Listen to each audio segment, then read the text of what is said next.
and they are the group that people are afraid of. Their image is of dangerous people.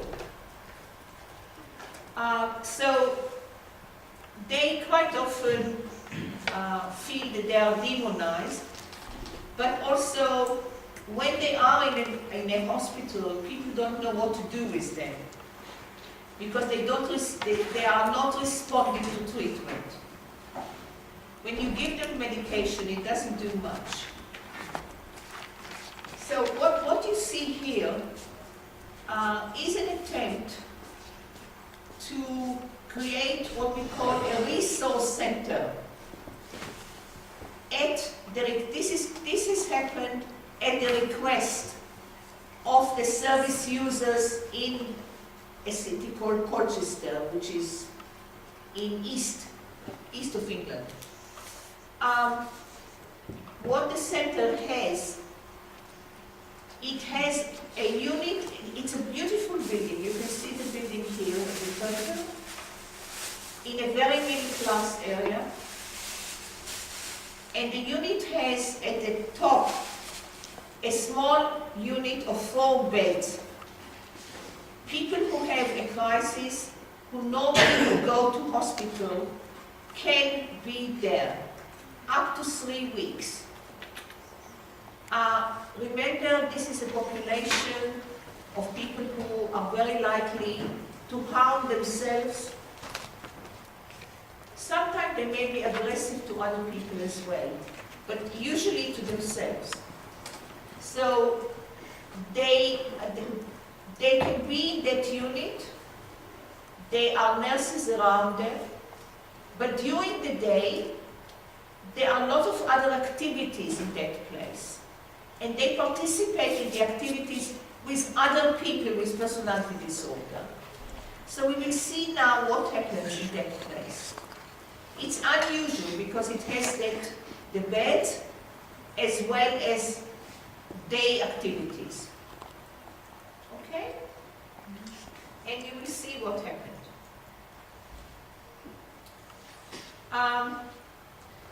This is how it happened. It was identified that they want a resource center.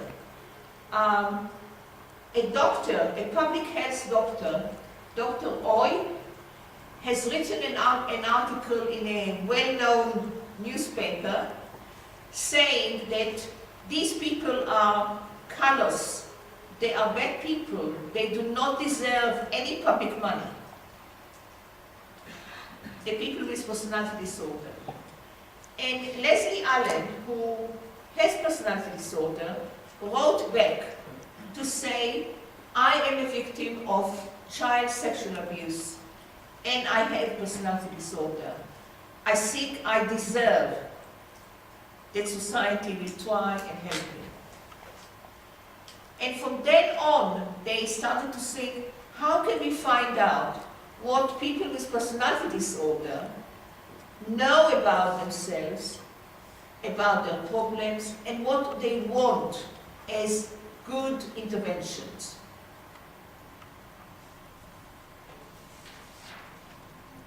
So they created a research group. All of the people in the group are people with personality disorder that were trained, and I participated in that project. They were trained to interview other people with personality disorder.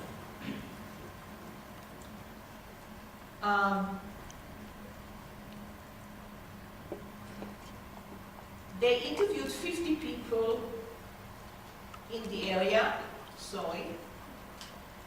What the data they had, and this is interesting in terms of the narrative approach, the qualitative approach. 9 people in the group wrote diaries, regular diaries, poems, and letters. And this was a source of data. They had a questionnaire, which I will show you in a minute, and 18 members of the group shared experience in a focus group. This is the questionnaire that they composed. The service user researcher group composed it with support from researchers. What does it mean to you? How did you find out about the diagnosis? Describe what you think your problems are, what your strengths are. This word, strengths, we had lots of problems. In the UK, when you ask for permission to do research with people who have mental illness, you go before an ethical approval committee to make sure that your research will not harm anybody. And they said, why are you using the word strengths? Why aren't you using instead the word problems? And we said, because they have strengths. And they said, but they have problems. And we went in circles. 3 times we went back to the ethical approval committee, until they allowed us to use the word strengths. Just to give you an example of, where you start from. And so, we asked them about the ideal world, what they would like to see happening to them, and so on. We also got a lot of demographic data about their social context. Not just gender and age and marital status, but housing, employment, who they live with, ethnic origin, and so on. The diagnosis, the type of behaviors, they were much more interested in behaviors that come with it. And what would you say are the things that helped you most? And anything that people would like to add. They then analyzed this data. This is also how they train the researchers. These are the 4 people who did the interviews. And what they found was that the 50 people, this was the first time, by the way, that we had interviews with people with personality disorder carried out by other people with personality disorder. What we found out, as you can see here, they lived alone, they were on long-term benefits, i.e. they were not working. A lot of them were separated or single. They had a lot more other psychiatric diagnoses, mainly depression. And one important question is, how come, so they had depression diagnosed, they were seen as personality disorder? But we believe that for the moment. 88% of them suffered from abuse. 80% of childhood abuse. This is a finding that repeats itself in any population of personality disorder, in any country.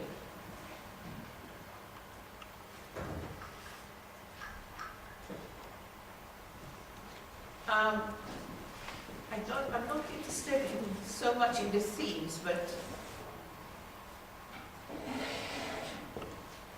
just to say this is a population with many traumas. We then had a paper, a policy paper called Personality Disorder, no longer a diagnosis of exclusion. The government came to the conclusion that this category of people, which is very large in numbers, doesn't, is suffering from poor social image and a lot of stigma. This is the book that came out of the initial research. What they said is that they wanted acceptance and staff who understand. We need a relaxed atmosphere where we can respect each other and we will have peer support. And that they didn't want to be in a hospital, neither in an acute ward or a day hospital.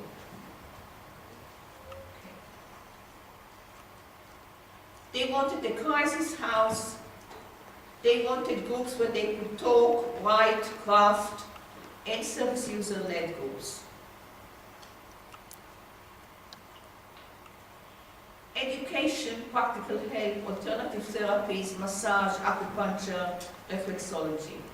Okay. some of them wanted focus on gay and lesbian support. Other people spoke about the type of psychological psychotherapies. CBT is cognitive behavioral therapy, CAT is cognitive analytic therapy, and DBT, especially for people with personality disorder, dialectical behavioral therapy. So, and they didn't, it's medication if we need it, but not always. So this is where this idea of the resource center came from. This is the house that they got. And they put a lot of emphasis on the way the house looked. It was important to give a beautiful house as a message that we think you deserve it. We value you, you should have a nice environment.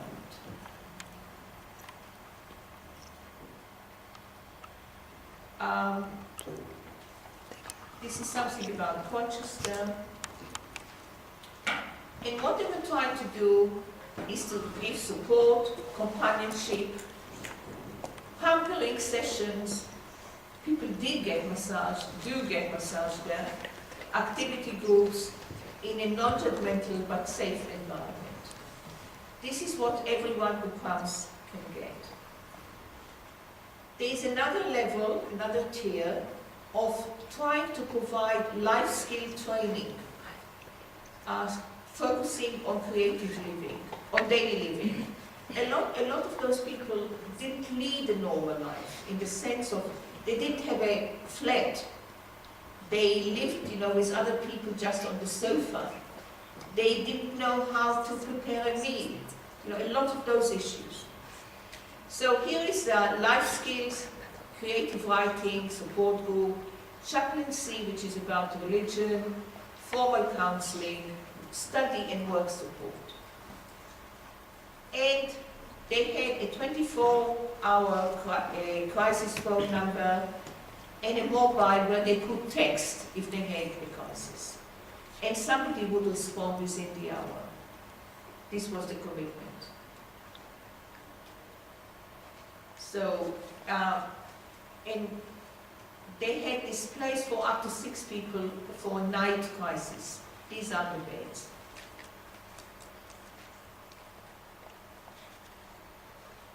"25 people per day, and 6 people in crisis in the safe center, and 4 in a residential facility. The safe center is a room in the building where people can be there quietly, with some people coming to talk to them. So it's not being with everybody together, but it's not being in a bed upstairs. So there are 2 options here.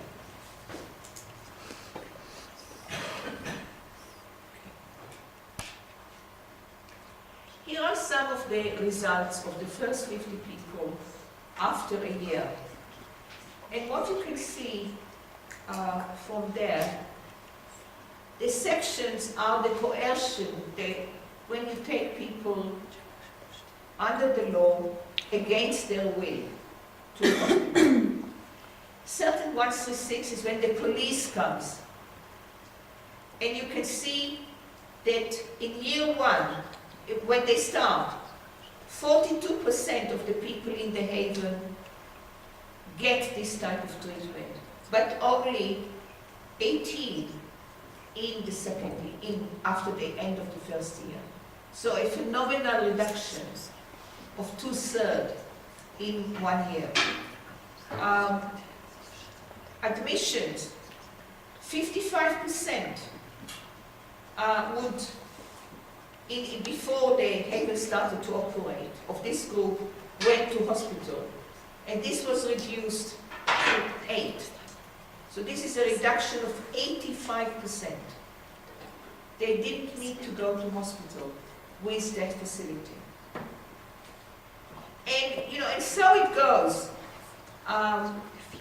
So what this does show us, that having this resource where they can talk to other people, where there are activities that they like to do, where if they are in a crisis, there are special facilities.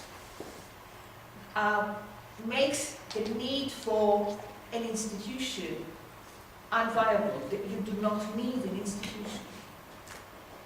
Most of those people go at home to their families.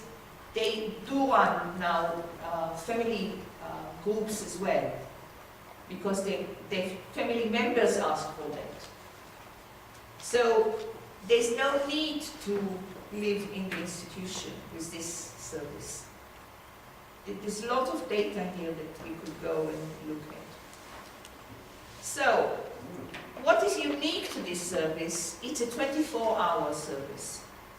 It's around the clock. Even when the day center doesn't operate, there is a telephone helpline, there's a crisis line, and if people need to come for the night, they can come. It's very much a client-driven community. 2/3 of the management committee membership are people who use the service. So they have a real say in how the service is run. For example, they made a decision what type of behavior they are not ready to tolerate by other members. And they say, I can accept those rules because I decided on those rules. Nobody else decided for me. They do a lot of things together. This is one example. They created a unit which is called Transitional Recovery and Social Inclusion, which is very much about planning with people what they want to see happening in their life and how to get there. So this is about identifying their strengths, identifying current skills, what they want to do, how to get there. And there are different courses that people can start with. They can go from there to do voluntary work in the center. And if they do voluntary work for more than 6 hours a week, over 6 months, they pay them for the work at the rate that is possible. So this was, they could try to see what is real work on the premises in a very supportive environment. And they could also, learn skills from doing it. They had to work with other members, basically.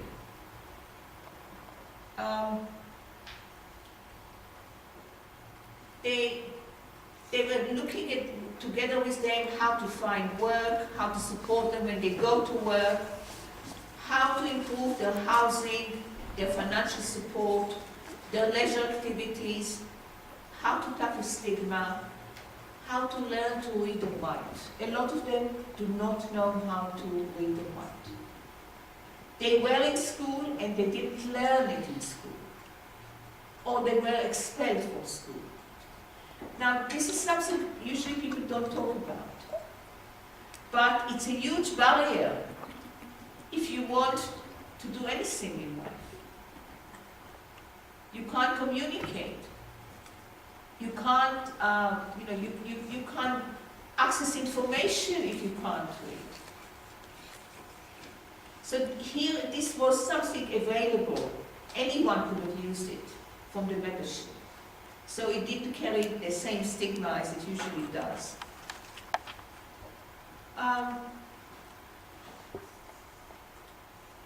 They had 2 pet dogs here, which they were allowed, they were there all the time. Because some of them do find the contact with pets very healing. And other people were ready to accept it.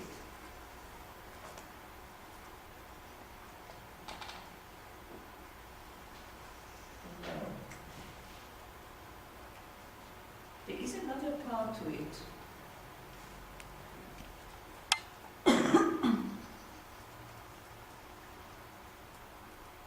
Maybe it's in another story. The other part which is missing here is that they created a social inclusion unit. what this social inclusion unit does is they go out to do things for the community. So, for example, they curated an exhibition about institution of madness in that region, in the East region, which was shown in 2 museums. And they helped to organize the exhibition. They were there to explain to people when visitors came the whole work around the exhibition.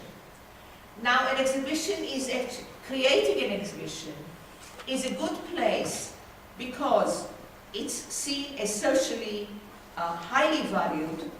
You know, you're doing something that the community does want, and also you are learning how to work with other people, how to create a nice exhibition that people would want to see, what type of explanation people need to have.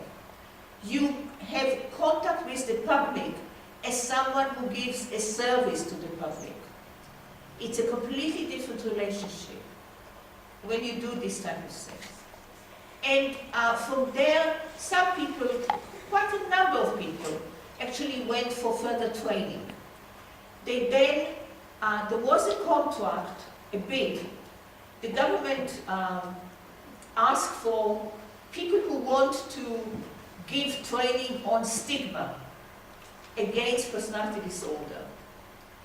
And the center went to the competition, got the grant, and then trained service users to be the trainers.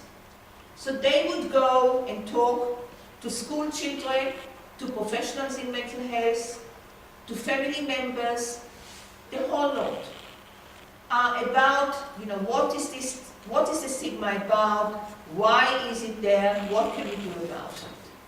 So those people who became the trainers not only earned a lot of money actually, because this is a type of project where you earn real money, but they had to find out a way that it will not conflict with their benefits.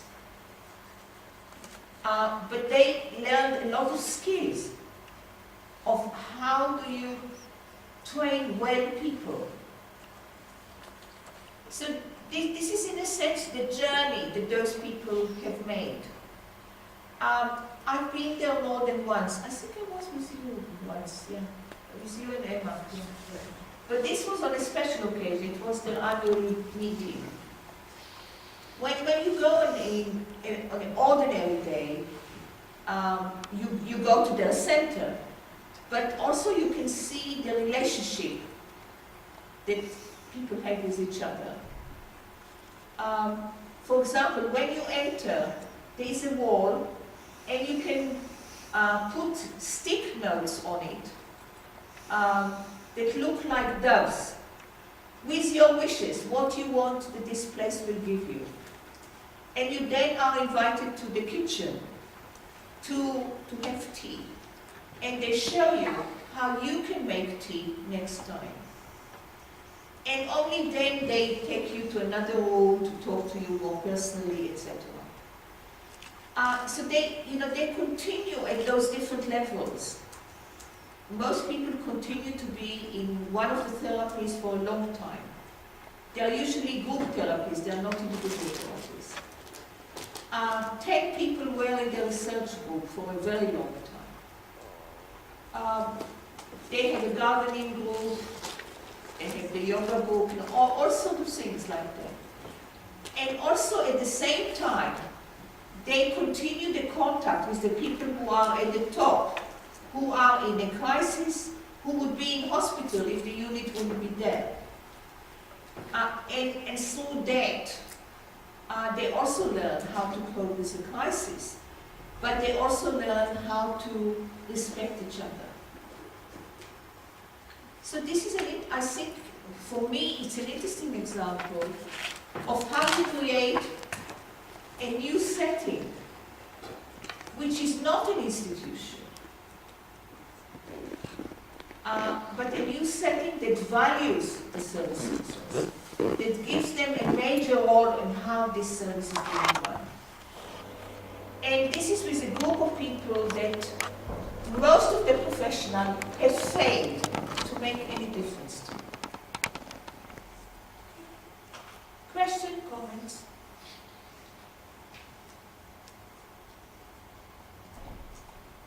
Is it possible in Slovenia?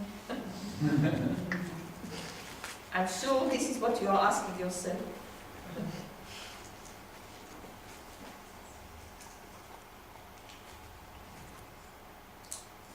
It's run as a voluntary sector organization. Why should it not be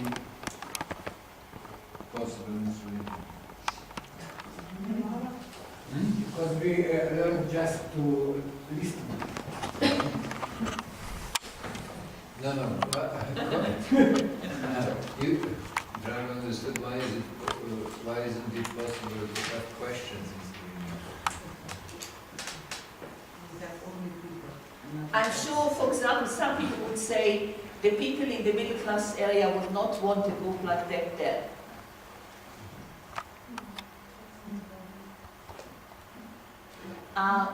When they bought the building, they went to the neighbors and actually invited the neighbors to a housewarming party. And they did say who are the people who are coming. And they were surprised that most of the neighbors were quite happy.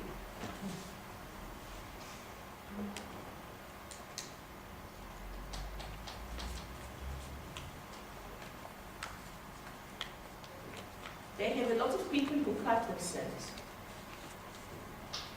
How would you cope with that?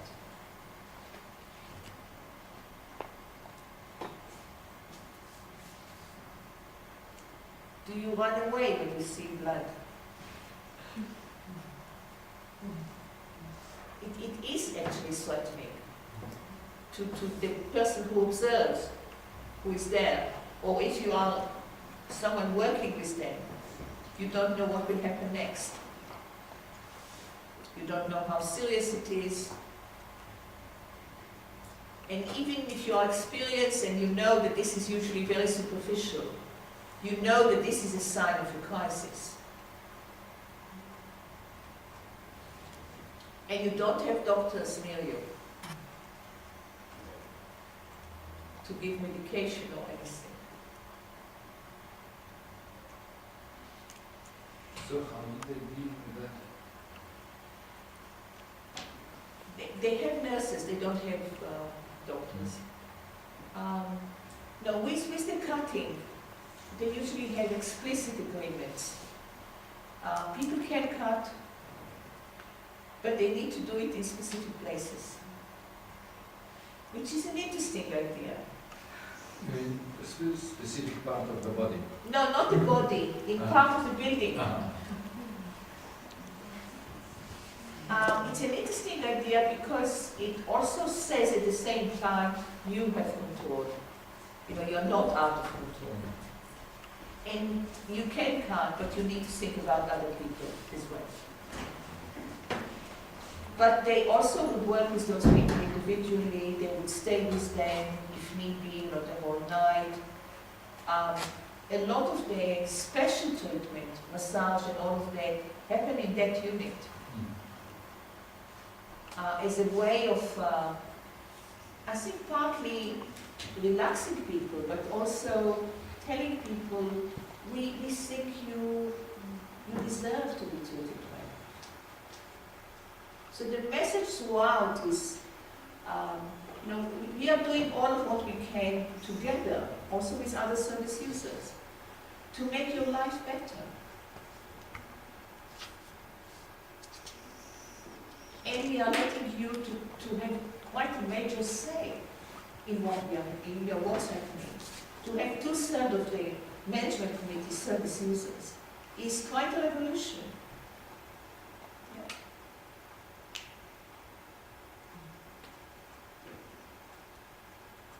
So what is the answer to the question, is it possible in Slovenia? Would you like to have it in Slovenia? Of course. But this is also something that is very important in your institution, I suppose. Because there are many people with challenging behavior.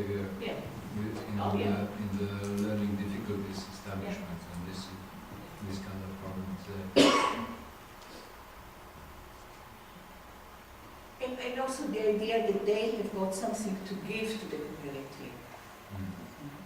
That it's not just that they are takers.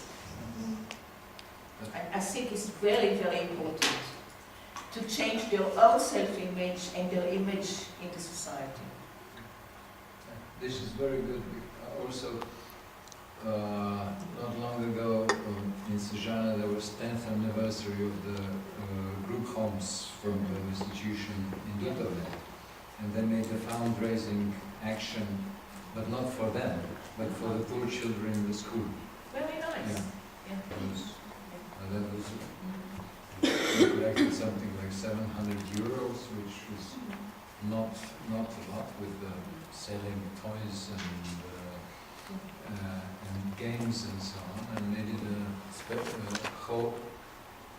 event that lasted a few months, but and then at the end of the celebration they produced a big check to the kids. Yes.